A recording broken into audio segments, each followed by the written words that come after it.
Looks like we've got a pretty small group today, but let's go ahead and get started.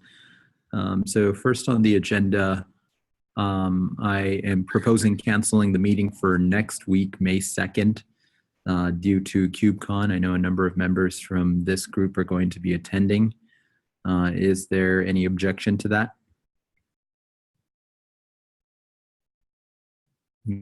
Going once, going twice.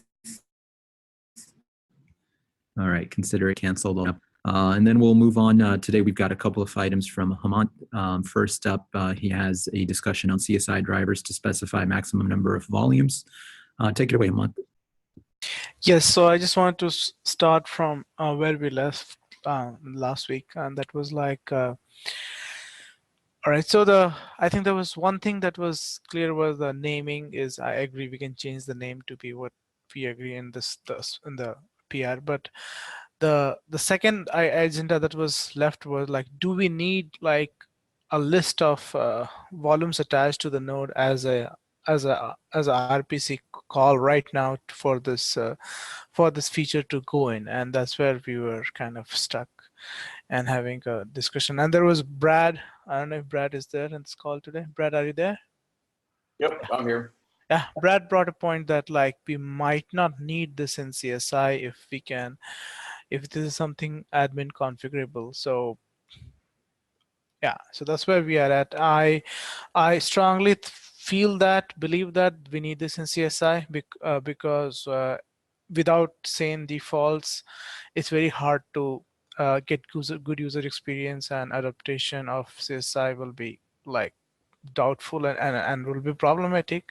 People will only discover problems when they suddenly their workload will fail to start, and they will have to scramble around to fix it. There's no easy way to fix this in CO directly without the hints from CSI, because it's already too late. The workload has already been scheduled on the node, and if we say that okay, CO can schedule it somewhere, but without the hint from CSI, CO doesn't know which other node. It could fail pretty much anywhere actually. So that's the problem. So yeah, I just wanted to. Yeah, I agree. I think this is a big enough problem for the CO that it is information that makes sense in the CSI driver. Trying to have an end user or a cluster administrator set these values when the volume plugin itself is capable of knowing what the values are seems counterintuitive to me. Having the ability for a cluster administrator to override these values, on the other hand, could be useful, but that's outside of the scope of this and doesn't remove the need for this to exist. My argument is that the cases for storage providers that actually know what the limit is pretty narrow. You know, you have cloud providers, but a lot of like software-defined storage doesn't have as fixed limits, and there's not. And that's okay. Like a lot of what we do with the CSI spec is not every call is going to apply for every single storage volume. If we have a sufficient number of volume plugins that it would be useful for, then we go ahead and make it an optional parameter that can be returned by the plugins. And in this case, I think both the AWS, GC, PD plugins at least will benefit from this. And Hemant, I'm not sure if you know of any others that could be. Yeah, DigitalOcean, they have a very small limit. OpenStack Center, they have a very small limit as well. So these yeah, and then Azure has a limit as well, and that's so. These like 5 volume types on top of mind I can think of that will immediately benefit from this. So this is a very optional call then, right? Like this is not. Correct. This would be up to the volume plugin to decide whether they want to implement this or not. If they choose not to implement it, the CO should assume that there's no limits or that the limits are provided some other mechanism. If the limit is provided, then the CO should respect it and use it when doing scheduling. What's the error recovery if the if the CO uses this limit and there is an error? What's the error expectation or error handling? What do you mean when the CO uses it and there is an error? Meaning, So if I get a scheduling error, you know, some error that says, you know, I've reached the attach limit, I'm not sure what the error would even be. Like, what's the, but you know, I'm still within the minimum of what's reported by the driver. What's yeah, I think that's up to the CO. For Kubernetes, it just means that your pod is not going to get scheduled, and there will be an error reported in the event. that's considered a hard failure? Like, it's considered a hard failure, correct. I was debating this with Dawkins a little bit about whether it should be hard failure or not. And his point is we need to have deterministic behavior in the system. None of this like, oh, if this happens, then maybe we're going to let it through and maybe it'll work if, you know, X, Y, and Z happen to align. He says, no, just make it a hard deterministic. If this limit is reached, you get a very clear behavior.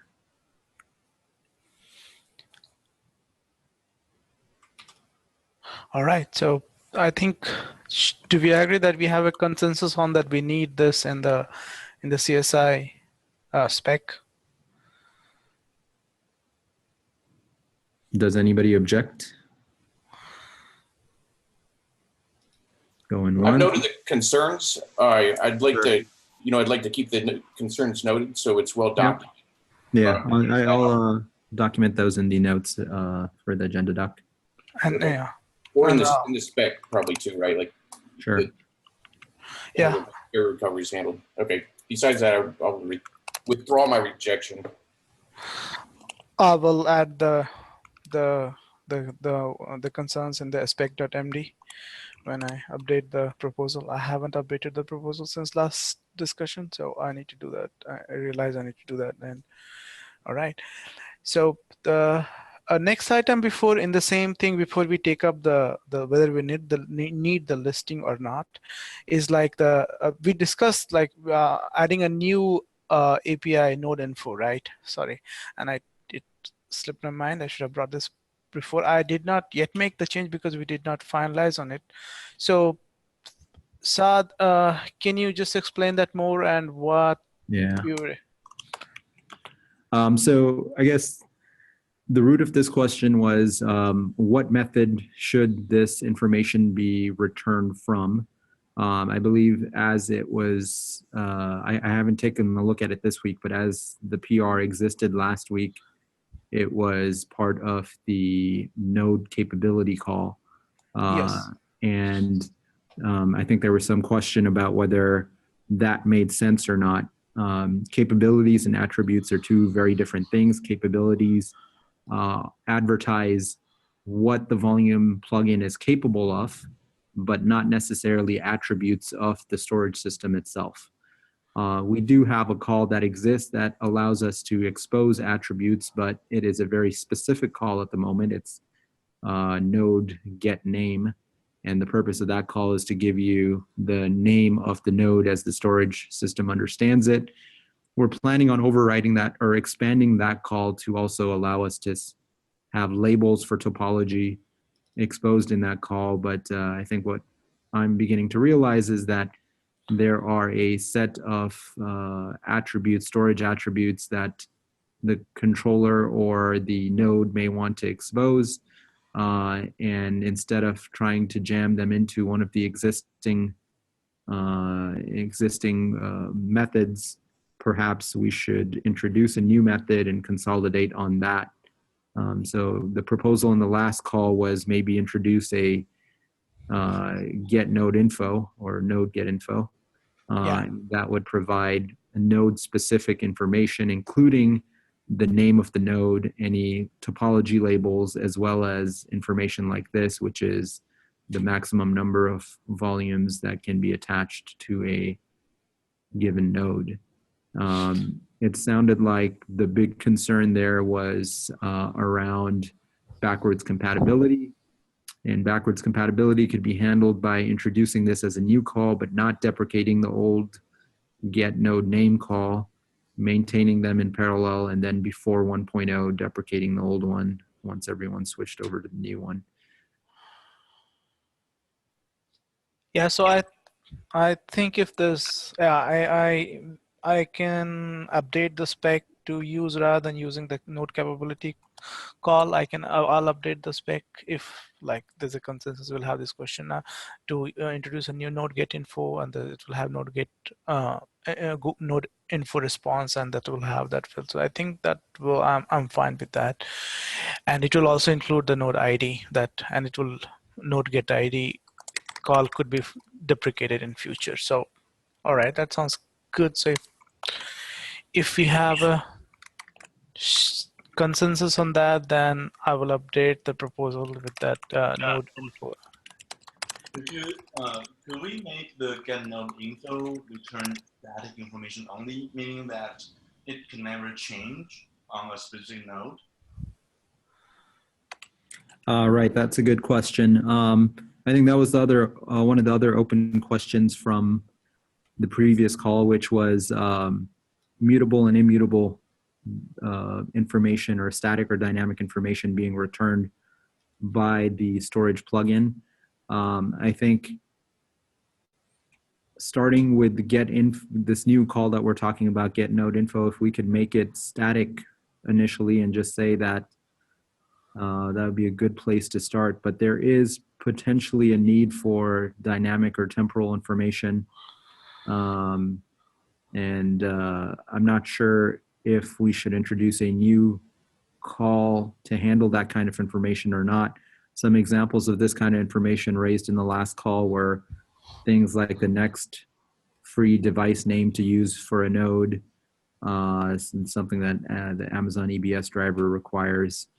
The current attach count, which was the next discussion we were going to get to, but information that is not necessarily fixed for the duration or lifespan of the volume plugin.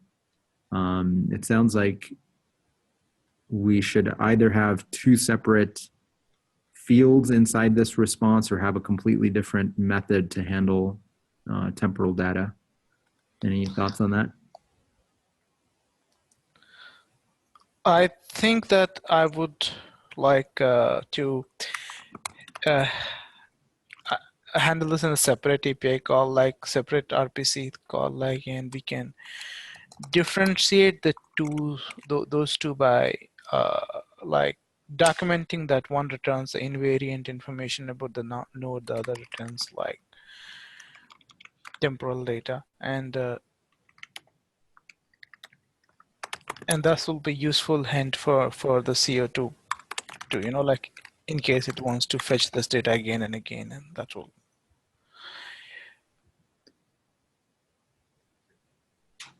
Yeah, I think I'd be okay with that. The one thing to play devil's advocate is a proliferation of calls that are doing the exact same thing is not the best idea.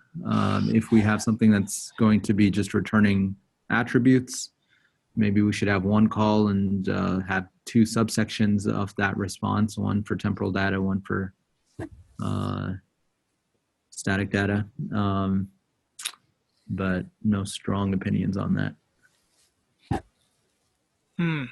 Yeah, that could work as well. I think we agree that this node info, we use it, and like the temporal data, how it will be handled, like whether we are going to need a new call or whether we can just put in the same thing. Can we punt it for like when we come to that need, like when, for example, we have a real need, then we can, as long as node info sounds generic enough that we can just add a different field to it, and as long as the design that we fields that are part of node info response permits a new value, it should be fine, I think. Yeah, I think the only reason we want to get this nailed down early is because it dictates how the CO should handle this call.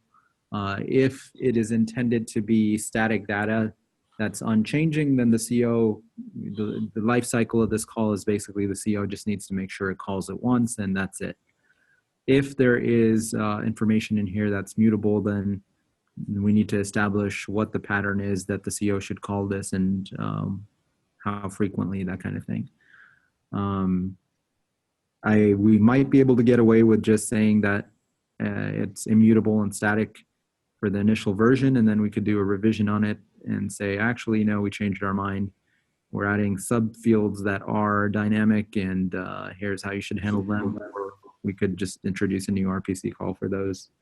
Doesn't this step somewhat on the item potency requirements in the spec? I mean, if we have calls that we're not passing IDs into that could return different values every time.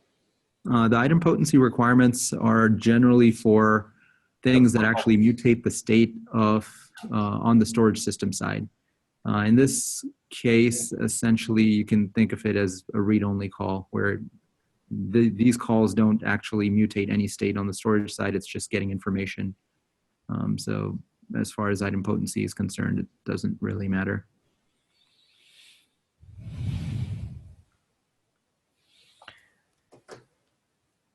Yeah, I think I agree. I didn't put it. Yeah, I think for now, let's decide on just having this call, and then we can,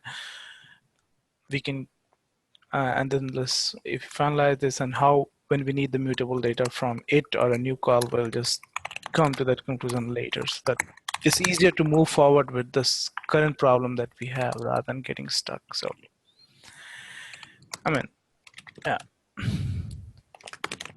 Okay. I'm okay with that.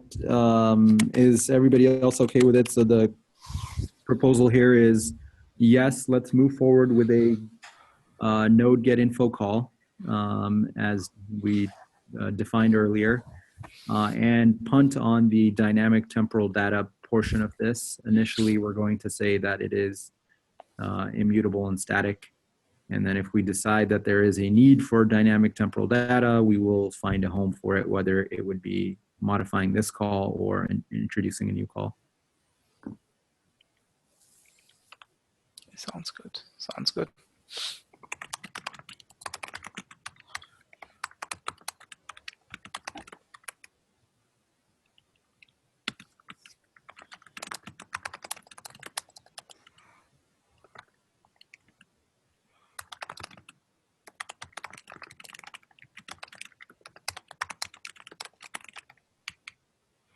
Okay, I think part of the problem is that this decision actually is based on the answer for the next question, which is the list of attached volumes. Do we want to do that now or not? Or count of attached volumes. That is actually the temporal data that kind of needs a home if we're going to do it. So that's the next question. You want to talk about that, Hemant?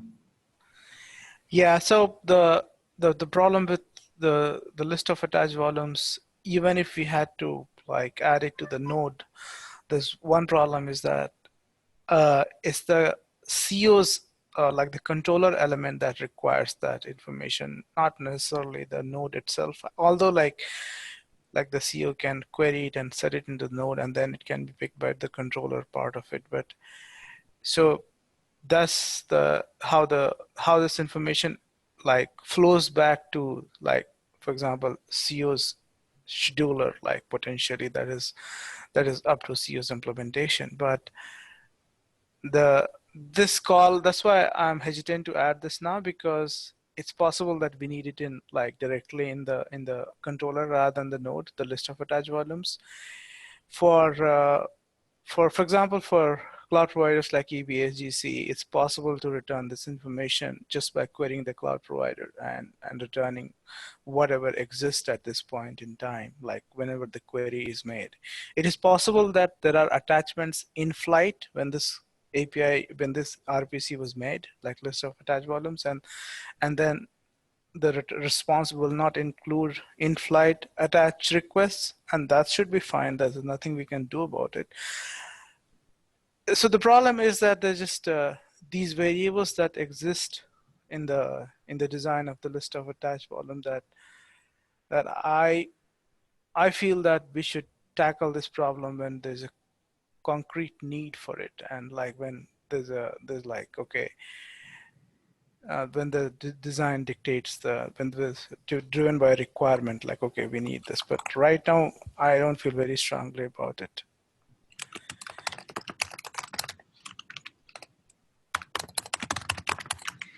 Yeah, I think James and Julian might have strong opinions on this, and neither of them are on the call today. I can try playing devil's advocate on their behalf, but I think it would be worth getting their input on this as well. I think the counter argument is that having a maximum limit is useless unless you have some way to be able to measure what the current count is against that limit. If you depend on the cluster orchestrator to somehow figure out what that count is, it's possible that the cluster orchestrator may miscount for a number of reasons, become out of sync, and then basically your maximum is not enforceable because your count is off. The question though is, does having a count reported back from the storage plugin actually resolve that issue? Because your number of depending on how the CO is implemented, you could have races that cause that number to be invalid very quickly. Yeah, I think the scheduler in the CO has to like have the state in those cases to resolve those races, because otherwise, like if scheduler sends like 10 workloads to a node and those requests are still in flight, but eventually they will succeed. So only scheduler knows that it has sent those 10 requests, and it's like whatever the storage provider, like whatever the plugin returns, will be stale data, and it will be a hint in the best case actually that how many volumes are attached to the node. I think like we can make a reasonable product without having the count reported from the volume plugin from the CSI driver. I would be okay. I think ultimately you have to be pragmatic to a certain extent and make progress and do something instead of trying to wait for the absolutely perfect solution in some cases. In this case, I think I would be okay going in with just the maximum count, building a solution around that. And if we discover that it's absolutely unworkable, coming back and as an additive change, adding in count of attached volumes. That's what I agree with too. I mean, I think this should be driven by actual necessity, or by someone that wants the feature. And I mean, so Saad, I joined late, and my apologies if I missed this part of the discussion. And if it's already been discussed, I'm happy to take it offline. But no worries. I'm kind of wondering. You know, last week I raised some concerns about, for the last meeting, I guess, I forget what time it was, about attached and what does attached mean? Like if you're talking about max attached volumes, yes. Right? What's the relationship to publish versus staging? That hasn't been discussed yet. I think it's one of the next items, but we can jump to that. Okay. All right. Yeah. Well, I just wanted to ask that because I didn't know if I'd missed it. I don't want to cut conversation short if there's some more iteration. No, just to catch you up. So far, there has been discussion on 3 questions. One is, does CSI even need this maximum attach count at all? The decision on the call so far was yes, it does. There was some disagreement about that. That'll be included in the design doc for context. Second question was, which method should this be part of? We agreed that the node capability is not the right place for adding it because node capability advertises the abilities of a volume plugin, not necessarily the attributes of the underlying storage system. We agreed that there is a need to add a new get node info call, or call it, sorry, node get info.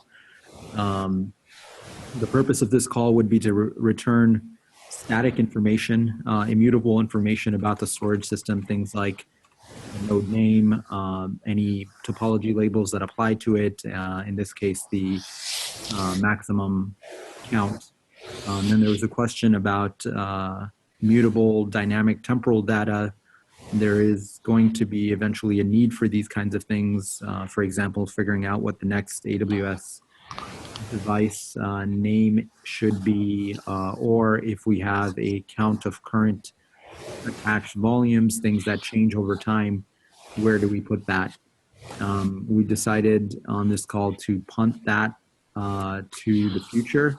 In the future, we can either modify the node GetInfo call to have two sets of information that it returns, mutable and immutable, or we can introduce a brand new call for mutable data. And then the third discussion, which we just started talking about, was do we need a count of attached volumes in addition to the maximum allowed in this V1 iteration? So we were going back and forth about it. I think the folks who were strongly against that, I believe, was Julian, and I don't think he's on the call. But I was trying to channel his arguments, and I think the argument would be that the CO could become out of sync and lose track of how many volumes are attached, and it needs some way to be able to discover the source of truth. Counter argument to that is based on the way that the COs are implemented, if there's a bunch of parallel operations going on, the return value may actually be out of date as soon as it's received anyway.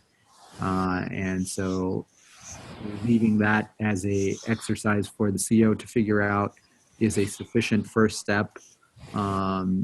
If we go back and we try to implement this thing and we discover that it's completely impossible, then we can come back and it would simply be an additive change to introduce a mechanism to report the current count. So that's where we were. It sounded like we were leaning towards that. Do you have any opinions on that? I mean, I like the idea of starting with a smaller API first. That said, I think it's, I still don't have it clear in my mind how we're going to be considering the max for some threshold that we can't, that we don't have a solid definition for how to measure, whether it's a field that comes back from the plugin or whether it's a quantity that a CO can infer based on its ongoing operations. Like, we just don't have a definition for that. And so I don't know how to come up with a number that's reliable to compare against a max. Yeah, that's actually a very good point. I wonder if there should be... One thing real quick, Max is not looking at the, I mean, it's not considering volumes attached out of process, right? Like if I say there's max 40 out of a node, something else could already chewed up 35 of them. Yes. We're not taking that into account. No, unless we have some sort of current count of attached volumes. But So that's the weird thing, right? Because if you're looking at number of attached, then it kind of implies that you're looking holistically at the number of attached to the node. Yeah. So I wonder if we can solve both of these issues with a new attribute on the volume object. So I think the question that James is alluding to is how does the CO figure out which volumes to count against this limit and which volumes not to count against this limit, if the CO is ultimately going to be doing the counting? And what Brad is suggesting is also, well, what if there are volumes that are attached behind the storage system's back? How does the storage system discover it? The storage system does have a mechanism to be able to list all volumes. And if we have some sort of attribute on the volume object that indicates that this should count against the limit, then that becomes a pretty interesting way to be able to keep track of which volumes should be counting against the limit and which volumes should not. Your list all volumes is by node? Sorry, what's that? List all volumes is by node, or is it all volumes? I forget. I believe right now it's all volumes. I don't think there's a node filter on there yet. Yeah, I think Yeah. our filters are pretty non-existent right now. We don't have very many, so. Yeah. I think that idea that like, okay, what qualifies as volume in attached volume is something that like, yeah, that we'll have to kind of like, obviously CO can figure it out if it has a reliable mechanism. And from CSI, it's like we have to return a volume count of published volumes, right? And that has to come from then the controller, and it can, aren't we assuming that a lot of the drivers will be stateless actually? So if we have to keep a list of volume that we attached or we published, then it in case the driver gets restarted or gets scheduled to another node, then it has to read that value from the storage provider and then make the list of volumes. I think a lot of storage systems have a mechanism to discover whether it is quote attached or not. Yeah, but we talked about this. The list that it could return at that point could be out of date. Like if the value itself may not be useful or reliable for the CO, in case CO has like schedules 10 workloads at once and the volumes actually attached on the node at that time were like 5, but those other 10 volumes will attach as well. So the leftover limit, like let's say it was 20, is only 5 because 5 are attached, 10 are in flight, and so the headroom is 5, not really 15. So that's what I was getting at, this problem because hard to solve. And like if we try to solve it from CSI. I mean, if a scheduler has operations in flight, shouldn't it know? Like it's got some maximum number. Like as long as we come up with a definition, like a way to define what it means to be attached or to count against this threshold, can't a scheduler track its current operations? A common bug is the attach takes forever. So like 30 minutes, you'll make an API call to AWS, and 15 minutes later, the attach will actually happen. So is it attached during that time or not? And so usually Kubernetes will time out and then try to roll it over to another node, and then eventually the volume will get attached to the old node, and it just gets into a weird state. Yeah, that's a good point. That sounds fun. Yeah, I don't think having the storage system report is attached is actually very viable then. Ultimately, I think what it boils down to, the simplest solution is there is a maximum limit that the storage system provides. CO defines what attached looks like.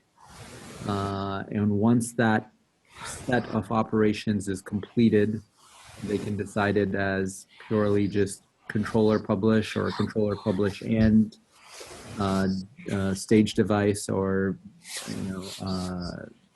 node publish as well. And whenever that threshold is crossed, it'll increment the counter that it has internally, and that seems like the simplest approach. Yeah, I think the most COs can count actually if they call ControllerPublish, like from CSI perspective, like, or the SP, like if the ControllerPublish succeeds, then volume is attached. That's period, right? It doesn't have to get staged, node stage. It doesn't have to call node publish, and those two calls are not even required for the volume to be considered attached. So ControllerPublish is successful, it means it is attached. So that's how I would expect the CO to count the number of attached volumes. Yeah, And- but that's weird because I think you're assuming too much about a specific implementation. I think that it's very possible that attachment would not happen during a controller publish and that it would happen during a node publish for some plugin that doesn't offer a node stage API call, right? So I would like the spec to avoid making assumptions about particular plugin implementations.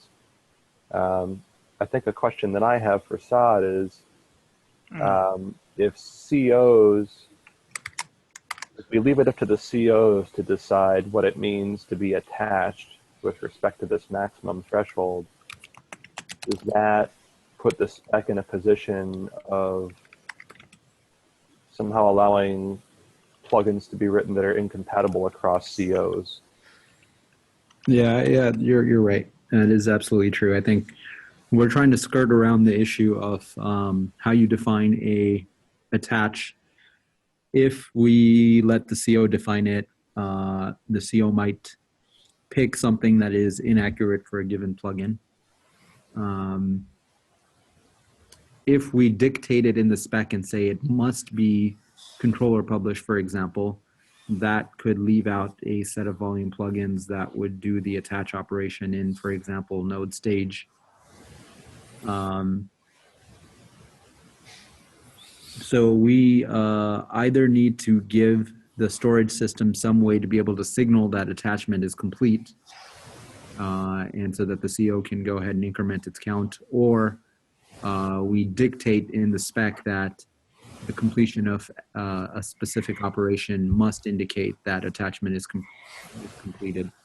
So basically what we need to do is either, one, define what attachment means, and two, have some way to be able to either have the storage system surface that information back to the CO, or just dictate that after the completion of a certain call, this must be the state. Yeah, the latter seems rather strict to me on the SP side. Yeah.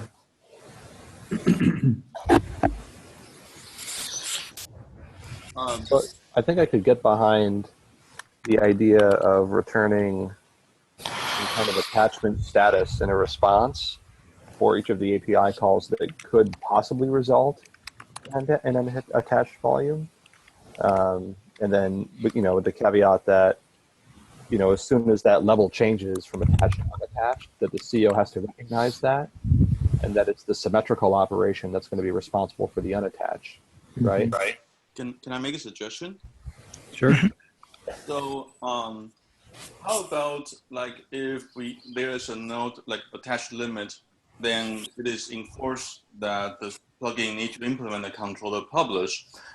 We don't really care where the actual attach is in the ControllerPublish or node publish or node stage, but because of our volume lifecycle guarantee that ControllerPublish needs to be called before the other calls. So that can be used as an upper bound for the CO to reliably infer what the attach count is. And the control can be just an empty call, like if the plugin chooses to implement the actual attach in the node plugin. The problem is that the ControllerPublish may not be implemented by all plugins, so there might be a plugin that only implements node stage. But we could tweak what you're saying and possibly make it work, which is that the first call that gets executed by the CO for a given plugin in order to publish the volume or stage the volume ends up, if that's successful, it is considered attached. Meaning, if you do not implement ControllerPublish and only implement node stage, as soon as that node stage call is completed, we consider the volume attached. If you implement both ControllerPublish and node stage, as soon as the ControllerPublish is complete, we will consider that volume attached. That will leave us the flexibility of the volume plugin to decide where it does the attach, but it also doesn't make the spec more complicated by introducing new parameters where you define them, what they mean, and find a place for us to return them. There's a case where like plugin might not implement ControllerPublish, might not implement node stage, and just might implement node publish, right? And that's perfectly fine. So if a volume plugin advertises that it has a maximum limit for attaches, but for some strange reason does not implement ControlPublish or node stage and only implements node publish, that means that node publish will be the first and only call that the CO makes in order to publish this volume, and therefore the completion of the node publish will be what causes the CO to assume that this volume is attached. Actually, that might get tricky on the CO side because node publish is. Yeah, I was gonna say you're putting a burden on the plugin when the CO could just count how many times it had a successful publish call. Yeah, but I mean, that's what's being suggested, is that the CO do the counting and keep track of it. But the problem is that might actually get pretty tricky on the CO side. I think also we need to decide how, like, when we are proposing what should be the attach, are we like, do we provide that as a guidance? Like, okay, as a basically a doc in the spec, or as a guide, or do we provide it as a concrete API value? So that's something we have to decide. And it's like if we provide it as a guidance, then it's easy to like kind of like skirt around, not really solve it, because there are 3 stages of volume lifecycle, like for mounting to a node, like ControllerPublish, node stage, and the node publish. If like first, second, third, if the plugin implements whichever of this call first and it's successful, it's attached. But at the same time, the problem is like that can become a guidance, but if it could be tricky on the CS side how to use that guidance. If we have to put it in as a number somewhere, It becomes then, more explicit. Yeah, it becomes more explicit, and we are like basically back to the previous talk, the list of attached volume. So, and then again, that there also, like, we have to decide where the number comes from, node or controller. So in case where the volume plugin does not implement a ControllerPublish and only implement node publish, then it makes sense for the node for this value to come from node, right? In fact, yeah, so it only makes sense for the value and how it flows back into the scheduler is something that CSI cannot solve, like within the current design that we have. And also kind of add to that, like I know for OpenShift, which is kind of a CO, I mean, we're still a CO since we're based on Kubernetes, like even with these hints, we're still going to have recovery logic for AWS in our CSI plugin that's probably going to run outside of it. Like this, the recovery logic is more essential to me than, trying to predict and be accurate with the hints. So that to say, like, I don't know that, if we had like 3 or 4 different calls here to try to tiptoe around this issue, I think we're still going to have to solve this in recovery logic.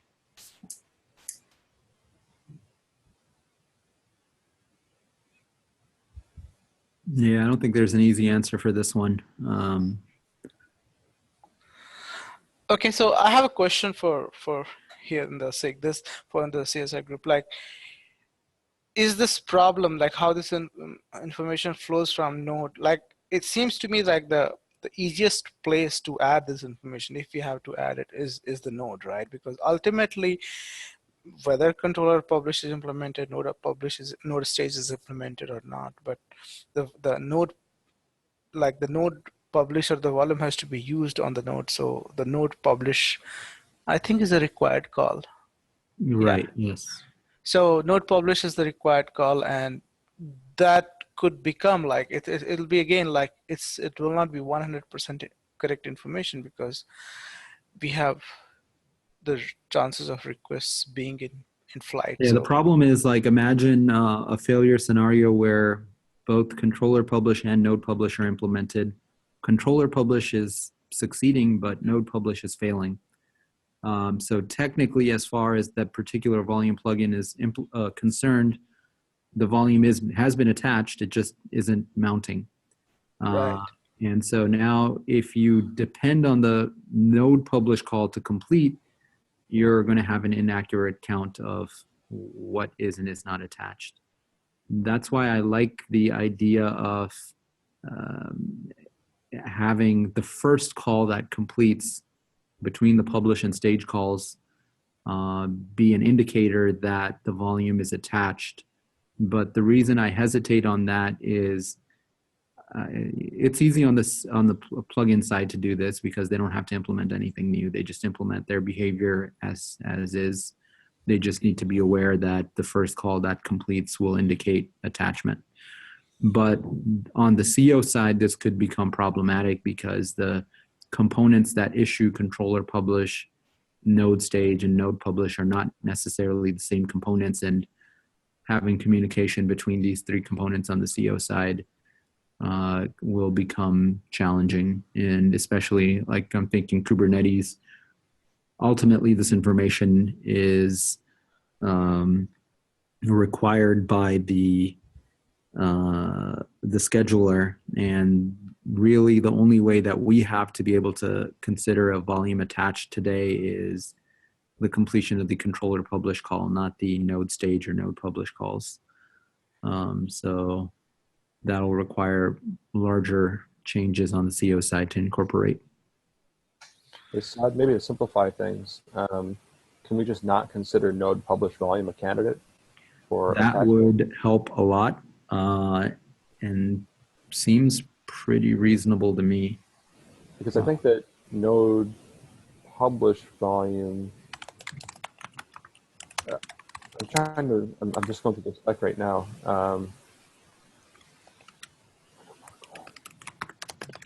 Node stage volume is invoked when a CO wants to place a workload on a node. So I thought that there was a difference between node stage and NodePublish. I thought NodePublish was workload specific. NodePublish is workload specific. You're absolutely right. Node stage is placing it on a node. So you're absolutely right. We could exclude NodePublish. Yeah. But some plugin may not have no stage. It may not have node stage, but I don't think if it has no node stage and it has no ControllerPublish, it's unlikely to care about node level limitations for attachment. Yeah, I think we just make that a prerequisite then. Like if you want to if the plugin cares about a CO using this threshold, then they have to implement one or the other. Yeah. I mean, it seems like a reasonable thing. Yeah. I don't know what everybody else thinks about that. Yeah, then I feel like we should just ask the plugin to require the publish unpublished volume at the controller side. I think not all plugins are required to support the controller APIs at all. I mean, I know that we said that those were kind of like niche use cases. I don't know if our thinking's evolved there. I mean, we could always support controllers only and then add support for node level stuff later. I would prefer for something like this to not have to deal with the node level stuff to begin with. I think the problem is the fact that we already have node stage means that we give volume plugins the option to do a local attach. Right. And we give them the option to not do a ControllerPublish and only do a node stage. Because we give them that option, if we add in this new feature that completely excludes node stage as a way to be able to do a local attach, then we kind of inconsistent internally. So we have to at least address those two. So how do you plan on servicing the information from the node call up to the CO? Yeah, on the CO side, yeah, that's going to be a challenge. If Kubernetes decides that it wants to do a node stage and that operation actually results in a volume getting attached.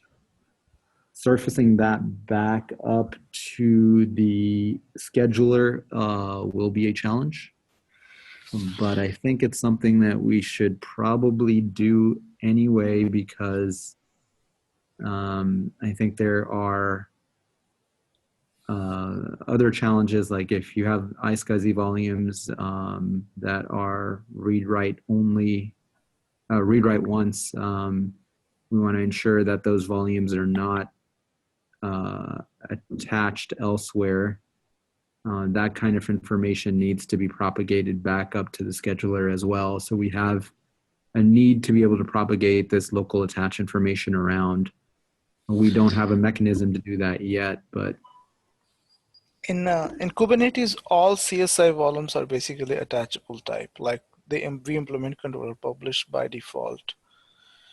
So until that changes, like the volume, like the CSI plugin in Kubernetes is attachable type. So that means that like it has to do even a dummy ControllerPublish, but it has to respond to it. So I think implementing this on the CO side is going, or the Kubernetes side is going to be very challenging.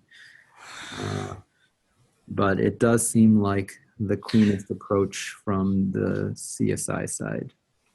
Hey, Saad, can you walk me through the downside again of mandating controller publish for this? What's the inconsistent internal thing that you were talking about? So I was saying if we only consider ControllerPublish as indication that a volume is attached, and we disregard node stage, you could have volume plugins that do a local attach in node stage and do not implement a ControllerPublish. And they do also have limits on the number of volumes that can be attached per node. In that case, we would, because there's no ControllerPublish call, we would assume that this volume is not attached, whereas after the node stage, it is attached. And since the spec allows attachment to a node to happen either in node stage or ControllerPublish, and we introduce this new feature without addressing node stage at all, it would make us internally inconsistent. But if the use of this field mandated that a plugin implement ControllerPublish, okay, then plugins wouldn't have the option. Yeah, that would be a lot easier. Do we know if there's any local attached volumes that would really benefit from this? Or iSCSI has an upper bound, right? There's a 250 count upper bound for iSCSI. Okay.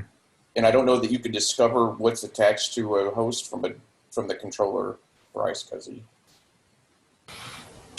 And that's like a limit on the OS. If you get to individual like vendors, there might be a harder limit or lower limit. But if the CO, sorry, go ahead, Saad. I was going to say, this is a great way to actually make progress, is if we explicitly say, yeah, we do recognize that local attach has this issue as well, but because it's so difficult to solve, we're going to draw a line in the sand and say we're only adding this functionality for ControllerPublish, because it'll just allow us to get the feature in without worry about local attach. If I'm not wrong, like we recently made even iSCSI attachable type in Kubernetes, like the entry plugin, because of the data corruption. Yeah, that was, it's really messy. We need to go in and clean that up. I think one of the action items on that side is to have a new interface that does local attach instead of just an attachment interface. Basically have a way to be able to differentiate between ControllerPublish and node stage on the Kubernetes side, which we don't have today. Well, the point I was getting to is like, let's say if iSCSI wants to use this limit thing, like, so if like, for example, right now, like again, in CSI, in the Kubernetes implementation, just focusing on that, every Kubernetes CSI driver is attachable, isn't it correct? because we have like, we create the volume attachment object and we expect a response. Without that, the workload is not going to get scheduled on the node actually. Isn't that correct? So like something like iSCSI driver written on top of Kubernetes or written on top of CSI is basically attachable type in Kubernetes. Mm-hmm. Because like, yeah, so this problem that like I get that the problem will be like if a volume driver really only implements node stage, does not implement at all, Yep. then we have a problem. But as long as a volume type implements the Controller publish. controller publish, even if it is like, yeah, you just it accepts the response and returns the success and it locks the volume attachment object and all that. Yeah, you know what? I'm okay with that. If there's nobody else who objects, I'm not going to object on that. If we want to say we want to limit this feature to only controller publish.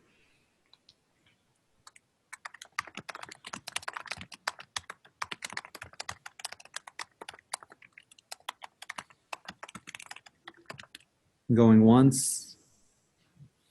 Speak up if you disagree. Going twice. Hey, is there a rush to actually codify this as API? I mean, we don't necessarily need it right now in Kubernetes. There's not, but what I've discovered with these kinds of things is that if you don't actually do something, it ends up just not getting done at all.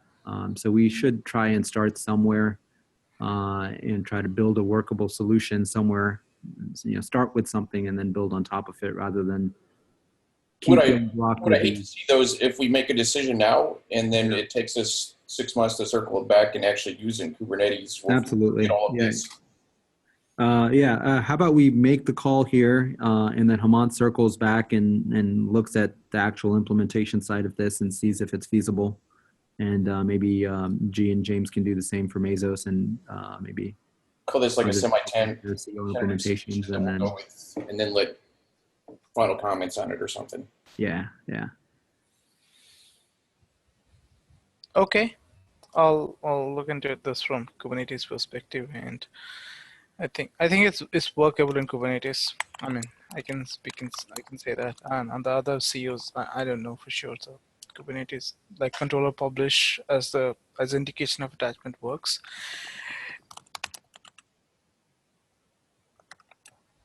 Should we not use like a query call instead? Since we have like 3 different APIs that can possibly attach a volume, shouldn't we just have like some sort of query call that maybe the node implements or part of list volume? I mean, like that was the first option there that we listed, which is that the CSI driver returns something to indicate that the volume is attached.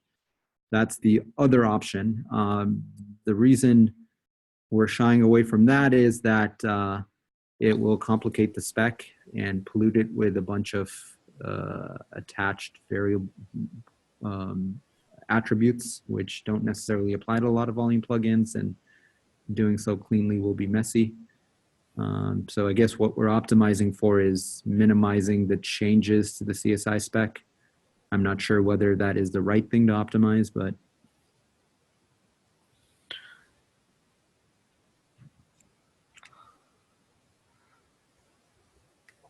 Brian, does the proposed approach make sense for Docker? okay.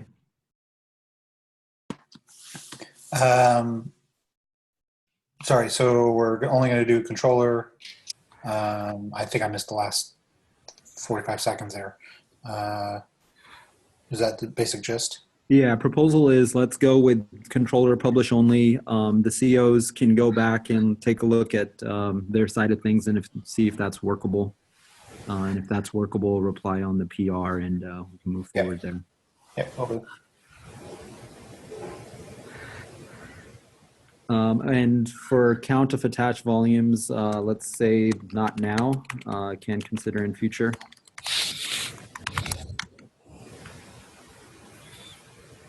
All ye who object, speak now.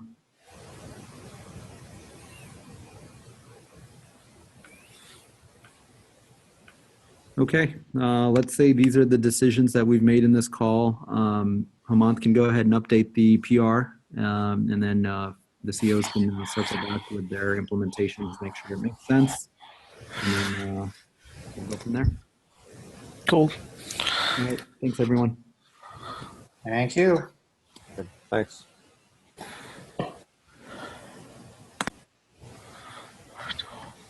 Thanks. Bye. Bye-bye.